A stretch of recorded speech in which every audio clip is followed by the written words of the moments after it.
So now we'll have a look at Bengal. Earlier we had seen how language developed in a particular region. We saw about Malayalam. Similarly, now we will see about Bengali. Usually we will assume that a language spoken in a particular region was spoken for hundreds of years. That is as though there was no development. It was as it is as what we are hearing now or listening, but it is not so. And there is another belief that Bengali is from Sanskrit. But what happened is, early Sanskrit texts, especially in the mid-first millennium BC, that is around 600 to 500 BC, the text says that people in Bengal spoke languages other than Sanskrit. Then how the current Bengali language came into being? Around 4th to 3rd century BC, that is 400 to 300 BC, there was trade relationship between Magadha and Bengal. That is, people from Bengal went to Magadha, and also people from Magadha went to Bengal for buying or selling goods. Magadha, we must have earlier seen, is a country developed around southern part of Bihar. We saw about Janapadas, Mahajanapadas. So Magadha was one of the Mahajanapadas. So here two primary languages were spoken. One was Sanskrit and another was, the difference between Sanskrit and Prakrit is, Sanskrit is said to be the purest form of Prakrit, or the pure language is Sanskrit, and the language spoken by the ordinary people, which is similar to Sanskrit, is Prakrit. That is why Lord Buddha spoke the language of the ordinary people, Prakrit, when he was delivering his speeches. Then later, during the 4th century AD, the Gupta rulers ruled Bengal, especially over the northern part of Bengal, and they promoted the Brahmanas. Hence, they started to settle Brahmanas in the region of Bengal. And hence what happened? The tradition, the culture, the writings and literature of the Brahmanas started to get influenced in the Bengal region. In the 7th century AD, Chinese traveler Xuanzang wrote in his book when he came to India, he wrote, people around Bengal spoke languages related to Sanskrit. Then from 8th century, Bengal was ruled by the Palas. These two had the same type of development as early. And between the 4th and 16th century, Bengal was ruled by sultans. And these were not the Delhi sultans. We would have earlier read about Delhi Sultanate. Similarly, there was Bengal Sultanate. These were rulers who came against the Delhi sultans and started to rule separately. And they were ruling until the Mughals came. So in 1586, Mughal Emperor Akbar, he conquered Bengal and he made Bengal a Suba. Earlier we must have read about Subedas who used to administer Subas. So that time Bengal was a Suba.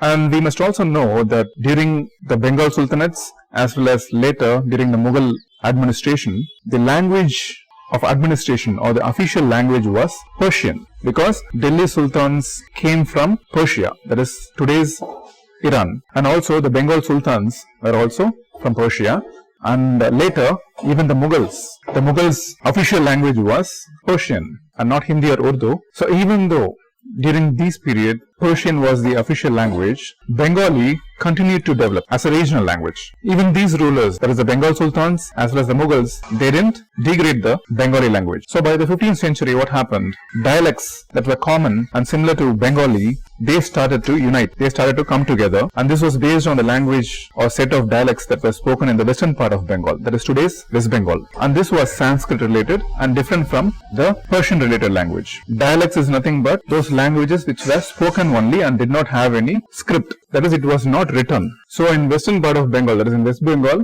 Sanskrit related Bengali language developed, and in eastern part, mostly it was Persian related language. So in today's Bengali, you can see words from other languages, that is other than Sanskrit, can be seen. That is, it can be local tribal language, then Persian language, and also European languages, because the British, then also the French, Dutch, Portuguese, they ruled us. So those words can also be witnessed in Bengali.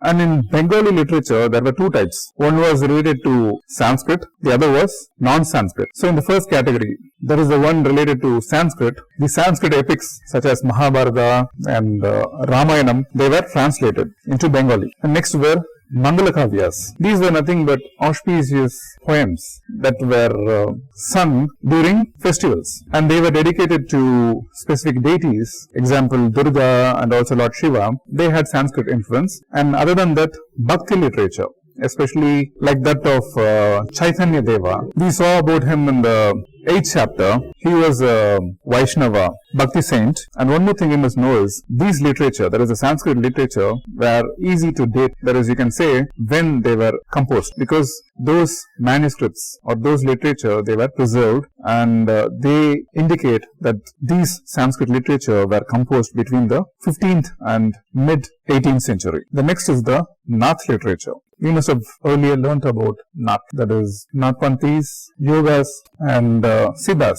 So examples of Nath literature, the songs of Mainamati and of Gopichandra or Govindchandra, then stories that were related to the worship of Dharma Thakur, and also fairy tales, folk tales, that is local stories, and also ballads, that is local or tribal songs. When we talk about Mainamati and Gopichandra or Govindchandra, there is a story about them. So Mainamati was said to be a queen ruling the Bengal region, and she worshipped Lord Dharma Thakur. Dharma Thakur is a local deity who is worshipped even now, and mostly he is related to either Lord Shiva or even sometimes as an independent god, still even now worshipped by the local people in Bengal. He is worshipped in either as a simple stone or a piece of wood form, not any particular human form.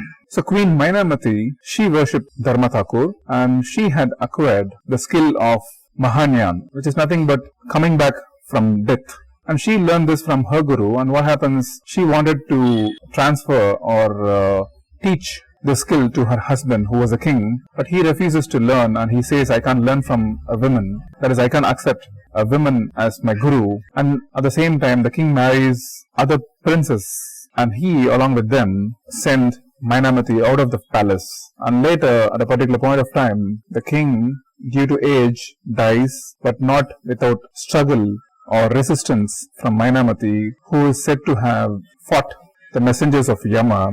And after his death, the king leaves here to Mainamati, who is Gopichandra, and his mother, the Queen Mainamati, says he has to be in the forest for 12 years and lead an ascetic life. That is a life of a sannyasi, a brahmachari life. But he actually is said to have married a Chola princess, and the princess is saying that he should not leave the palace, but after much struggle, he goes to the forest, and there he faces many obstacles, and when he comes back to rule, he comes a learned man, and he rules well. So this is a story, and the songs of Mainamati and Gopichandra are famous in the Nath literature. But one thing is, these cannot be dated. The reason is they were not written properly, and they were transferred generations to generations orally. And this happened especially in the eastern Bengal region, that is today's Bangladesh, where the influence of the Brahmanas were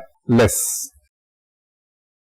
And we can witness from the 16th century, many people started to move from the western part of Bengal, that is current West Bengal, to the eastern part of Bengal, that is Bangladesh part. So in those days, the western part, that is the West Bengal part, was less fertile. That is, hardly we can do agriculture.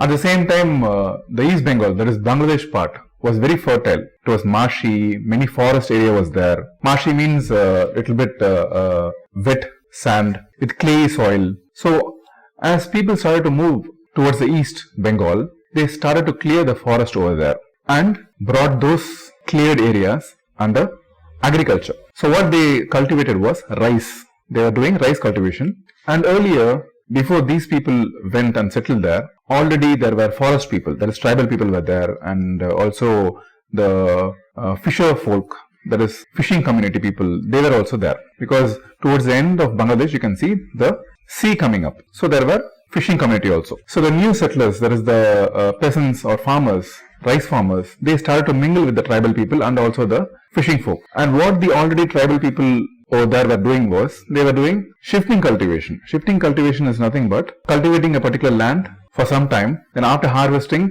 there will be less nutrition in the soil. So what they'll do is, they'll start to cultivate the nearby land. They will leave this land fallow. Then after some time, they will start to cultivate this fallow land again when they feel that there is some nutrition in the soil. So this is called shifting cultivation. So this migration of the people from the western part to the eastern part also coincided with the Mughals controlling this part. So when they controlled Bengal, they had their capital as Dhaka. So this part had the delta region. When river Ganga comes inside Bangladesh, it's called Padma, and when river Brahmaputra comes inside East Bengal, that is Bangladesh, it's called Jamuna, and these two rivers join along with another river called Meghna. Hence, in this area you can see deltas, and in this region only we also have Dhaka. So the Mughals had their officials settled here as residents. So what these officials did was they set up mosques, and in these mosques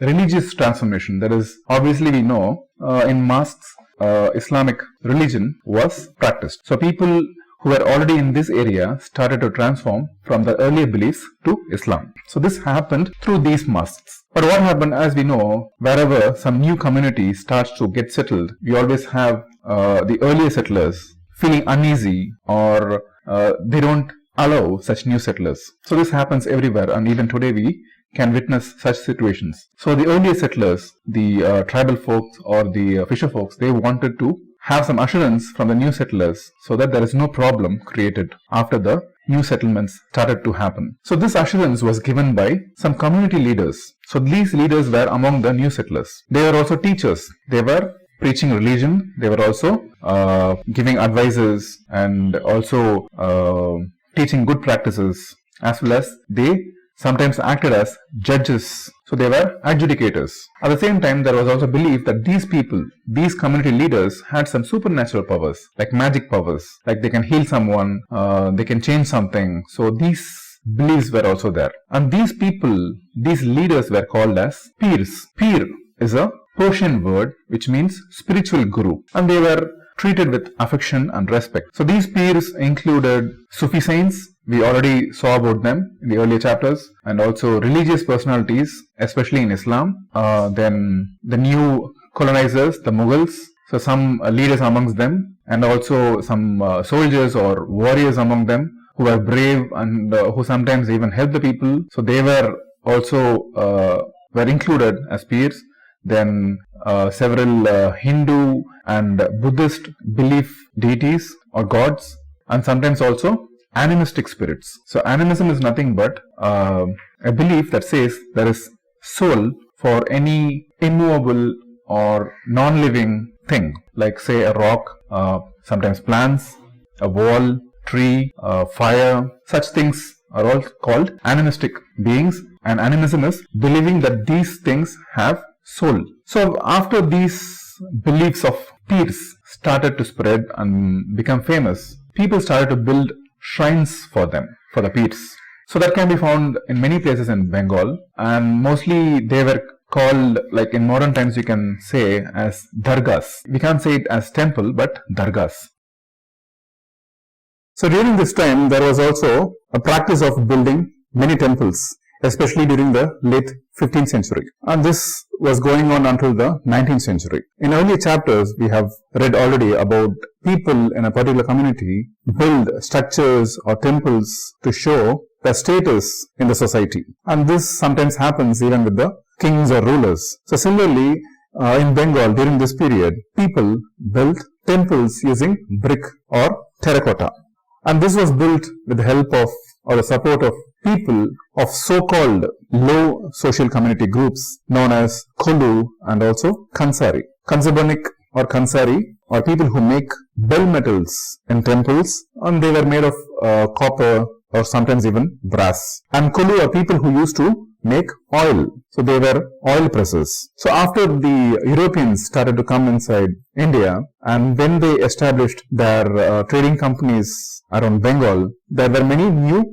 opportunities, especially in commerce and trade. So what happened, these communities, especially the Kolu and Kansari people, they utilized this situation, and what they did was they started to move up the social ladder during this time. So what happened, they started to sell their own products and trade improved for them, and they earn more money, and when they earn more money, they had more economic status and also social status. So what happened? They then started to show their status by building more temples. And we also saw earlier that local deities or gods in any particular place started to later be recognized as Lord Vishnu. Similarly, what happened here, the local deities which were earlier worshipped in thatched or hay huts in villages, they started to be housed in the temples built by the community people of Kolu or Kansari. So these deities, there is a local deities who were earlier worshipped in a different form or in a different name, they were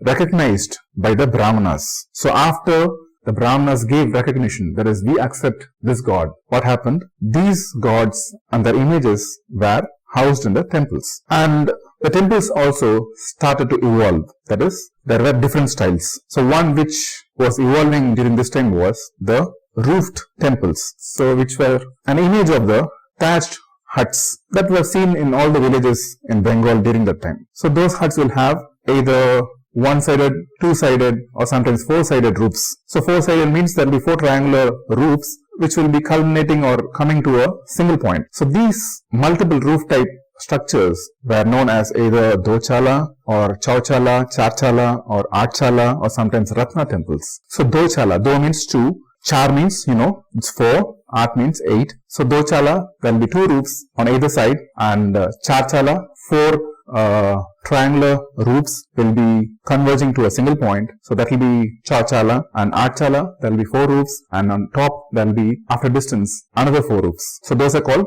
Artchalas. And when you have a kiosk on a 4-chala platform, those are called Ratna temples. So this evolution of Chala temples during this time gave a unique style to Bengali temple architecture. So usually there will be a square or rectangular platform. On that, walls will be raised, and on top these roofs will be there. So inside it will be plain, the walls, and on the outer side the walls will be decorated with paintings, with ornamental tiles, and also terracotta, that is red brick tablets. And in this picture, you can see an image from Shyamaraya temple in Vishnupur in West Bengal, in which the decoration of Lord Krishna with his gopis.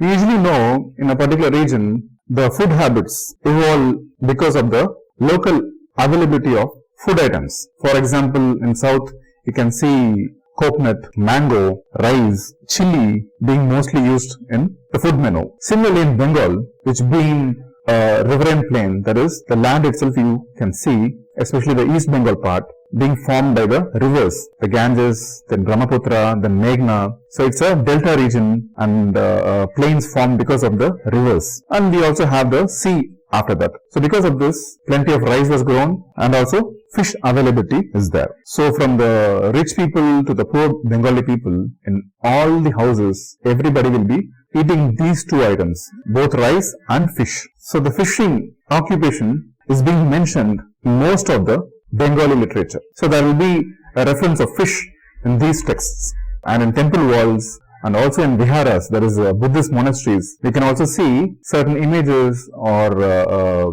sculptures with scenes of fish being dressed or cleaned to be taken to the market for selling in baskets. So you can see that in this image where the fish being dressed, that is the scales being taken off for consumption, and this scene was depicted in a terracotta plaque in Vishalakshi temple in Arambagh in Bengal. The Brahmanas were not allowed to have non-vegetarian food, that is meat, but because fish was popular in the local diet, the Brahmanical authorities, that is the people who were on the upper hand among the Brahmanas, what they did was they allowed the Bengali Brahmanas to eat fish. That is, they gave permission that there is Brahmanas in Bengal can eat fish. And this permission allowing the Bengali Brahmanas to eat fish was mentioned in the 13th century Sanskrit Bengali text called Brihadharma Purana. But not without a clause. It says that the Bengali Brahmanas can eat fish, that too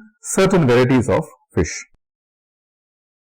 So until the 18th century, what happened? People in Europe, they were under an empire like Austro-Hungarian Empire, or sometimes they were also members of a particular church. There were many different churches during this time. For example, Greek Orthodox Church. But what happened? From the late 18th century, people started to think that they were under a community based on their languages. For example, if they are speaking French, so they started to identify themselves as French people, like the German people, Italian, so like that, linguistic awareness started to come up. So from the early 19th century, what happened in Romania, that is today it's called Romania, so there in schools, the textbooks started to be printed in Romanian language rather than Greek as it was said by the church. And similarly in Hungary, what happened? People started to adopt their language, Hungarian, as the official language instead of Latin, which was also earlier said by the church to be used as their language. So like this, people started to have some sort of revolution amongst them, and they started to realize there is people who speak different languages, they form a different nation, a different country. So for example, people speaking French, they later became people of France. Then Italian language, Italy. So like that, this development started to occur during this time. And this feeling started to get intensified, and later big moments like unification of Italy and German started to happen in the late 19th century, about which we will learn later. So in this part of the video, we saw about Bengal, how the language Bengali developed. So like many other languages in the world, Bengali also evolved from a sound. So we know early men would have either communicated using gestures or sounds, like we must have heard about click language. Even now in parts of Africa, people use click language to communicate. So like that, early languages would have developed from these sounds, and when people start to communicate from different regions, language start to develop. So like that, Bengali developed. Later it started to have influence of Sanskrit from the Magadha region. So there Sanskrit and Prakrit were spoken. We saw about that. And the language Bengali has a significance in the global scenario. Every year on 21st February, International Mother Language Day is celebrated. This started from Bengal, East Bengal, that is today's Bangladesh. After independence, Pakistan had East Bengal. So what happened in the western part of Pakistan, that is today's Pakistan, the official language or the majority of people spoke Urdu. So this was announced by the Pakistani government but was opposed in the East Pakistan part, that is East Bengal part. Their mother tongue was Bengali, and at the same time the culture itself was different. That is, people had the practice of tying sari in East Pakistan, whereas it was different in West Pakistan. So you can see the religious belief was same, but mother tongue was different. So there were protests for this decision by the Pakistani government, and there were protests in East Pakistan to announce Bengali as their official language. But the Pakistani government rejected it, and in addition to it, the East Pakistan people suggested to include Bengali as at least the second official language, but even that was rejected. So the protest intensified, and on 21st February 1952, there was police firing because of protests from the students of University of Dhaka, and in that firing, 5 Islamic students were killed and hundreds were injured. And later, East Pakistan became Bangladesh, and in 1998, a Bangladeshi in Canada sent a request to Kofi Annan, the then General Secretary of United Nations, and an official request was sent from the government of Bangladesh by the then Prime Minister Sheikh Hasina, who is also the current Prime Minister, and then was announced that the 21st February every year will be celebrated as International Mother Language Day. So this is the story of Bengali language in the global scenario, and we learnt about Bengali literature, one which was inclined towards Sanskrit and other non-Sanskrit one that was related to Nath literature. Then we learnt about peers, the community leaders from the Islamic belief prominently were called as peers, and also other religious belief including Hindu and Buddhist were also called as peers. Then we saw how Bengali style architecture developed. That came from the local style of thatched hut. So these huts inspired the medieval Bengali architecture. So we saw about Dochala, Chowchala, Artchala and also Ratna style. Then we saw the food habit in Bengal. The two prominent were rice and fish. Yes, the East Bengal part is a riverine region, plenty of water, delta region and also sea at the end. So you have river fish or the sea fish. So because of this, fish becomes an important diet for the people of Bengal. And the rules for the Bengali Brahmanas were bent to include fish in the diet. So we can see how rules are bent in beliefs, and it seems good sometimes because the rules are actually made by us. Continue to register your comments. Thanks for watching and supporting my channel.